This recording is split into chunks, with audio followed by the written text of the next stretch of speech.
কুমিল্লার মুরাদনগরে এক নারীকে ধর্ষণের যে অভিযোগ এসেছিল তা বহুমুখী রূপ পেয়েছে। ঘটনা যেসব ভিডিও ছড়িয়েছিল সামাজিক যোগাযোগ মাধ্যমে তা আবার নতুন করে ছড়িয়েছে। ভিডিও ছড়ানোর ঘটনায় কয়েকজনকে গ্রেফতার করা হলেও পরিস্থিতি স্বাভাবিক হয়নি। পূজা উদযাপন কমিটির নেতারা বলছেন, ঘটনা ঘটানো হচ্ছে এলাকায় অস্থিতিশীলতা তৈরির উদ্দেশ্যে। আবার প্রতিবেশীরা বলছেন এটি ধর্ষণ নয়, একটি প্রেম ঘটিত ঘটনা। অন্যদিকে পুলিশ বলছে অভিযোগ প্রমাণের জন্য প্রয়োজনীয় পরীক্ষা করতে রাজি হননি ওই নারী। পূজা উদযাপন কমিটির সাধারণ সম্পাদক দাবি করছেন, পরিকল্পিতভাবে এ ঘটনা ঘটানো হচ্ছে এলাকায় সাম্প্রদায়িক দাঙ্গা তৈরির উদ্দেশ্যে। তারা যে কোনো ধরনের অস্থিতিশীলতার বিপক্ষে বলেও জানান। ভিডিওগুলি আবার গত রাতে আবার ছড়ানো হয়েছে। এই ভিডিওগুলি এখন আমরা নতুন করে কে ছড়া এই ছড়াইয়া কেন আমাদের হিন্দু মুসলমান দাঙ্গা লাগানোর চেষ্টা করতেছে।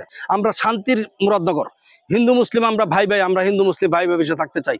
আমরা এই দাঙ্গা হাঙ্গামা পছন্দ করি না। তবে সময়ের সঙ্গে ঘটনার মোড় নিতে থাকে অন্যদিকে। স্থানীয়রা দাবি করছেন এ ঘটনায় যে পুরুষের নাম এসেছে তার সঙ্গে ওই নারীর আগে থেকে সম্পর্ক ছিল। অভিযুক্ত ব্যক্তির ছোট ভাই এ ঘটনার খবর ছড়ান। ঘটনার দিনও তার সংশ্লিষ্টতা ছিল বলে দাবি করেছেন তারা। ফলে পুরো ঘটনা দুই ভাইয়ের শত্রুতা থেকে ডানাপালা মেলেছে কিনা তা নিয়েও প্রশ্ন উঠেছে। মহিলার সাথে তাদের আগের থেকে কিছু না কিছু সম্পর্ক ছিল, না হলে এত বড় ঘটনা ঘটতে পারে না। জিতার জন্য অনেকে সময় মিথ্যার আশ্রয় নেয়। আমার ওখানে এক লোক দুইটা থাপড়া দিছে, আমি কোনো বারসরে গ্রামের লোক আমার মাইরা শেষ করে দিছে। এটা জিতার লেগে অনেক কিছু পদক্ষেপ নেয়।